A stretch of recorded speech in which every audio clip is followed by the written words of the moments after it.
നമസ്കാരം. ആധുനിക ലോകക്രമത്തിൽ രാജ്യങ്ങൾ തമ്മിലുള്ള യുദ്ധങ്ങൾ പലപ്പോഴും അതിർത്തികൾക്ക് അപ്പുറം സാമ്പത്തിക സ്രോതസ്സുകളിലേക്കും വ്യാപാര പാതകളിലേക്കും നീങ്ങാറുണ്ട്. ഇതിൻ്റെ ഏറ്റവും പുതിയ ഉദാഹരണമാണ് കരീബിയൻ കടലിന് മുകളിൽ വട്ടമിട്ട് പറക്കുന്ന അമേരിക്കൻ നാവികസേനയുടെ അത്യാധുനിക നിരീക്ഷണ ഡ്രോണായ MQ-4C ട്രൈറ്റൺ. 240 ദശലക്ഷം ഡോളർ വിലമതിക്കുന്ന ഒരു ബോയിങ് 737 വിമാനത്തോളം വലിപ്പമുള്ള ഈ യന്ത്രപക്ഷി വെറുമൊരു നിരീക്ഷണ ഉപകരണം മാത്രമല്ല, മറിച്ച് ചൈനയുടെ എണ്ണ വിതരണ ശൃംഖലയെ ശ്വാസം മുട്ടിക്കാനുള്ള അമേരിക്കയുടെ വലിയൊരു തന്ത്രപരമായ നീക്കമാണ്. ക്യൂബൻ തീരങ്ങൾക്ക് സമീപം ഈ ഡ്രോൺ നടത്തുന്ന നിരീക്ഷണ ദൗത്യങ്ങൾ ചൈന, വെനസ്വേല, ഇറാൻ എന്നീ രാജ്യങ്ങളെ ഉൾപ്പെടുത്തി അമേരിക്ക മെനയുന്ന ഒരു വലിയ ഭൗമരാഷ്ട്രീയ ചതുരംഗ കളിയുടെ ഭാഗമാണ്. കരീബിയൻ കടലിലെ സുപ്രധാന കപ്പൽ പാതകളായ ജമൈക്ക ചാനൽ, യുക്കാട്ടൻ ചാനൽ, വിൻഡ്സ്വാർഡ് പാസേജ് എന്നിവയ്ക്ക് മുകളിലൂടെയാണ് ഈ ഡ്രോൺ നിരീക്ഷണം നടത്തുന്നത്. ഈ പാതകളിലൂടെയുള്ള ചൈനയുടെയും മറ്റ് രാജ്യങ്ങളുടെയും ഷാഡോ ടാങ്കറുകളുടെ നീക്കം കൃത്യമായി നിരീക്ഷിക്കുക എന്നതാണ് ഇതിൻ്റെ പ്രധാന ലക്ഷ്യം. പനാമ കനാലിനെ അന്റാർട്ടിക് സമുദ്രവുമായി ബന്ധിപ്പിക്കുന്ന ഈ റൂട്ടുകൾ ആഗോള എണ്ണ വ്യാപാരത്തിൽ നിർണായകവുമാണ്. ഈ മേഖലയിൽ അമേരിക്കൻ ഡ്രോൺ സജീവമായിരിക്കുന്നത് ചൈനയ്ക്ക് വ്യക്തമായ ഒരു മുന്നറിയിപ്പാണ് നൽകുന്നത്. ചൈനയുടെ എണ്ണ ഇറക്കുമതിയുടെ വലിയൊരു ഭാഗം കടൽ മാർഗമാണ് നടക്കുന്നത് എന്നതിനാൽ ഇത്തരം സുപ്രധാന ചാനലുകളിൽ അമേരിക്ക നിയന്ത്രണം ഏർപ്പെടുത്തുന്നത് ചൈനയുടെ ഊർജ്ജ സുരക്ഷയ്ക്ക് വലിയ വെല്ലുവിളിയാണ്.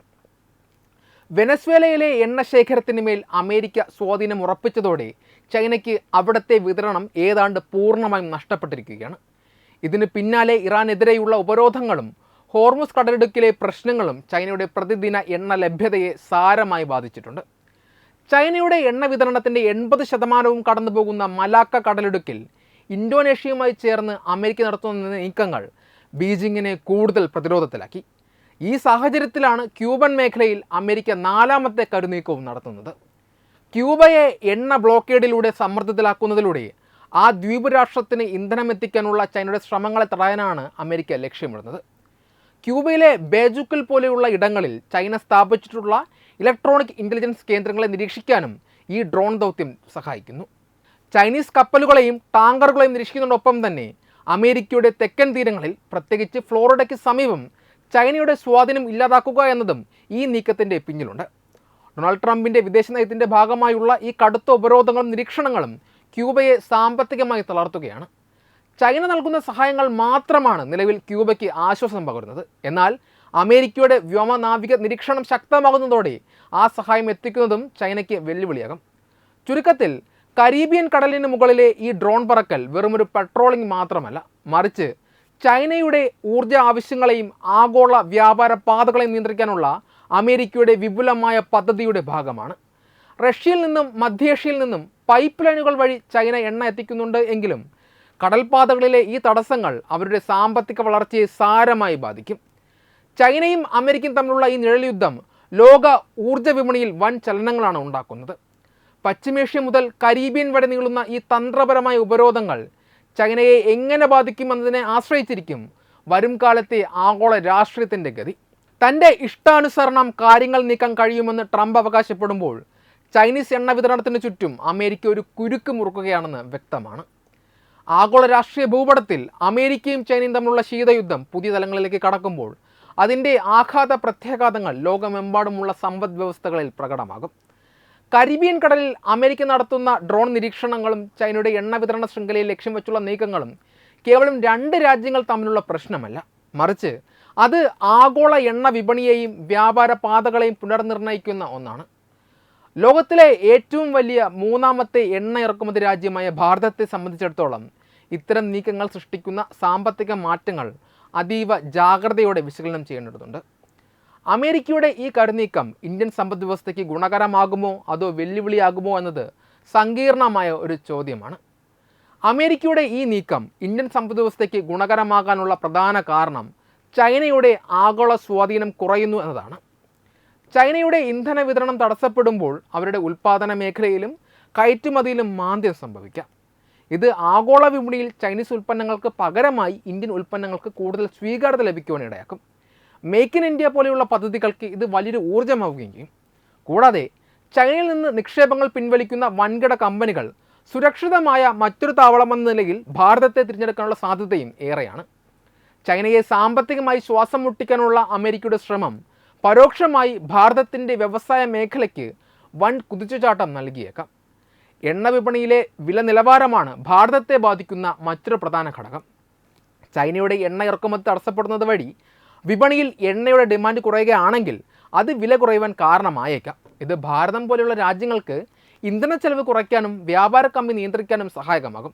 എന്നാൽ അമേരിക്കയുടെ ഈ നീക്കം ഇറാൻ പോലെയുള്ള രാജ്യങ്ങളുമായുള്ള സംഘർഷം വർദ്ധിപ്പിക്കുകയാണെങ്കിൽ അത് എണ്ണവില കുതിച്ചുയരുവാൻ ഇടയാക്കും. അത്തരമൊരു സാഹചര്യം ഭാരതത്തിലെ പണപ്പെരുപ്പത്തിന് കാരണമാവുകയും സാധാരണക്കാരൻ്റെ ജീവിതത്തെ ബാധിക്കുകയും ചെയ്യും. അതിനാൽ ആഗോള എണ്ണ വിതരണത്തിൽ ഉണ്ടാകുന്ന ഏതൊരു അസ്ഥിരതയും ഭാരതത്തിന് ഒരേ സമയം അവസരവും ഭീഷണിയുമാണ്. തന്ത്രപരമായ പങ്കാളിത്തത്തിൻ്റെ കാര്യത്തിൽ അമേരിക്കയുമായുള്ള ഭാരതത്തിൻ്റെ അടുപ്പം ഈ ഘട്ടത്തിൽ ഗുണകരമാണ്. ചൈനയെ പ്രതിരോധിക്കാൻ അമേരിക്ക രൂപീകരിക്കുന്ന സഖ്യങ്ങളിൽ ഭാരതം ഒരു പ്രധാന പങ്കാളിയാണ് ഇന്ന്. കരീബിയൻ മേഖലയിലും മലാക്ക കടലിടുക്കിലും അമേരിക്ക നടത്തുന്ന നിയന്ത്രണങ്ങൾ ഭാരതത്തിൻ്റെ സമുദ്ര സുരക്ഷയ്ക്ക് ഗുണകരമാണ്.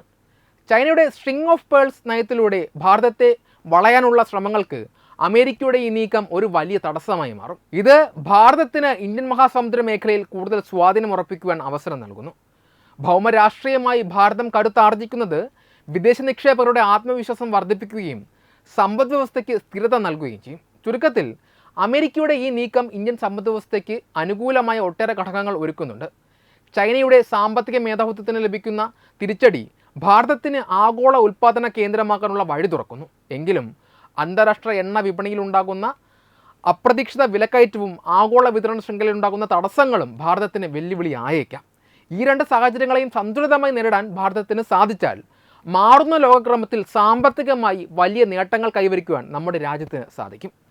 അമേരിക്കയുടെ തന്ത്രപരമായ നീക്കങ്ങൾ ചൈനയെ തളർത്തുമ്പോൾ അത് ഭാരതത്തിന് ഒരു പുതിയ സാമ്പത്തിക യുഗത്തിലേക്കുള്ള വാതിൽ തുറന്നു കൊടുക്കുകയാണ് ചെയ്യുന്നത്. മുന്നോട്ടുള്ള പാതയിൽ നയതന്ത്രപരമായ ജാഗ്രതയും സാമ്പത്തികമായ ഉൾക്കാഴ്ചയും ഭാരതത്തിന് അനിവാര്യമാണ്.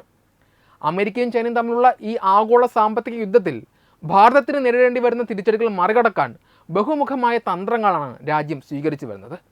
എണ്ണവിലയിലെ അസ്ഥിരത, ആഗോള വിതരണ ശൃംഖലയിലെ തടസ്സങ്ങൾ, നയതന്ത്ര സമ്മർദ്ദങ്ങൾ എന്നിവയെ അതിജീവിക്കുവാൻ ഭാരതം നടത്തുന്ന നീക്കങ്ങൾ ദീർഘവീക്ഷണമുള്ളതാണ്. ഊർജ്ജ സുരക്ഷ ഉറപ്പാക്കുന്നതിനായി ഒരൊറ്റ വിതരണക്കാരനെ മാത്രം ആശ്രയിക്കാതെ ഇറക്കുമതി സ്രോതസ്സുകൾ വൈവിധ്യവൽക്കരിക്കുക എന്നതാണ് ഭാരതത്തിൻ്റെ പ്രധാന തന്ത്രം. റഷ്യയിൽ നിന്നുള്ള കുറഞ്ഞ നിരക്കിലുള്ള എണ്ണ ഇറക്കുമതി വർദ്ധിപ്പിച്ചതും ആഫ്രിക്കൻ, ലാറ്റിൻ അമേരിക്കൻ രാജ്യങ്ങളുമായി പുതിയ കരാറുകളിൽ ഏർപ്പെട്ടതും ഇതിൻ്റെ ഭാഗമാണ്.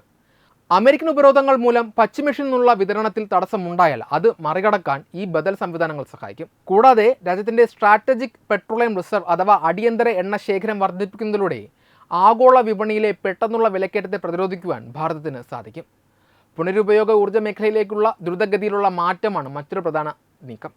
പെട്രോളിയം ഉൽപ്പന്നങ്ങളെ അമിതമായി ആശ്രയിക്കുന്നത് കുറയ്ക്കുവാൻ സൗരോർജ്ജം, കാറ്റാടി ഊർജ്ജം, ഗ്രീൻ ഹൈഡ്രജൻ എന്നിവയ്ക്ക് സർക്കാർ വലിയ പ്രാധാന്യം നൽകുന്നുണ്ട്.